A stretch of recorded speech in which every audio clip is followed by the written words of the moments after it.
கல்யாணத்துக்கு வரவங்களுக்கு சாப்பாடு போட நம்ம கொள்ளையில இடம் பத்தாது, அதான் என்ன பண்றதுன்னு தெரியல. அட இதுக்கா யோசிக்கிறேன், நம்ம கொள்ளைய சேர்த்து பந்தல் போட்டுக்குங்க.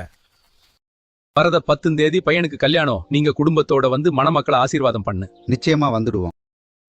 ரொம்ப அழகா இருக்க, என் கண்ணே பட்டுடு போல. மஞ்சள பூசுனா இன்னும் அழகா இருப்ப. கல்யாணம் ஆனோன்னு எங்களெல்லாம் மறந்துடாது. நான் யாரையுமே மறக்க மாட்டேன். அங்க போய் எனக்கு உங்க ஞாபகமாவே தான் இருக்கு. மாப்பிள்ள பேரு என்ன மீனா? அதெல்லாம் நான் சொல்ல மாட்டேப்பா. சரி சரி, ரொம்ப வெக்கப்படாது.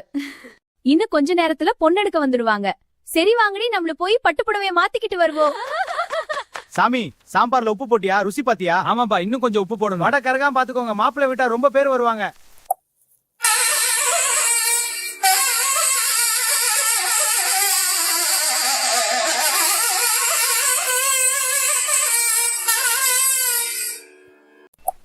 பொண்ணு சீக்கிரம் அழைச்சிட்டு போகணும். கொஞ்சம் வேகமான நடங்க, வச்சு நடந்தா விரிஞ்சுது.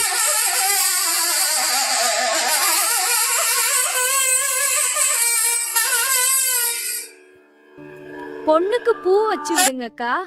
கிளம்பலா? நேரமாகுது, பெருசா கிளம்புங்க.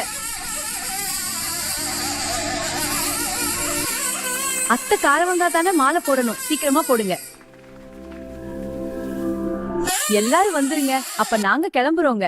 எல்லார்ட்டையும் போயிட்டு வரேன்னு சொல்லிட்டு வா மீனா. அப்பா, நீ நல்லா இருக்கணுமா? அழுகாம வழி அனுப்புங்க அத்தா. அம்மா, போயிட்டு வரேன். பிறந்த வீட்டு கௌரவமும் புகுந்த வீட்டு பெருமையும் உன் கையில தாமா இருக்கு. என் தங்கச்சி எப்பவும் சந்தோஷமா தான் இருக்கணும். நான் போயிட்டு வரேன் அப்பா. அம்மாவை பாத்துக்கங்க.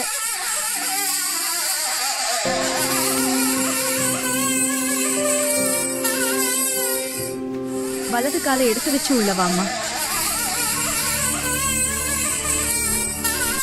நீ ஒன்னும் பயப்படாதம்மாயே. தம்பி ரொம்ப நல்ல பையன், உன்னை நல்லா பாத்துக்குவா. சரி அண்ணி, சரி அண்ணி. நீங்க எப்போ வந்தீங்க அத்தாச்சி? இப்பதான் வந்தோம் மீனா. நாங்க உனக்கு துணைக்கு இங்கே இருப்போம் மீனா.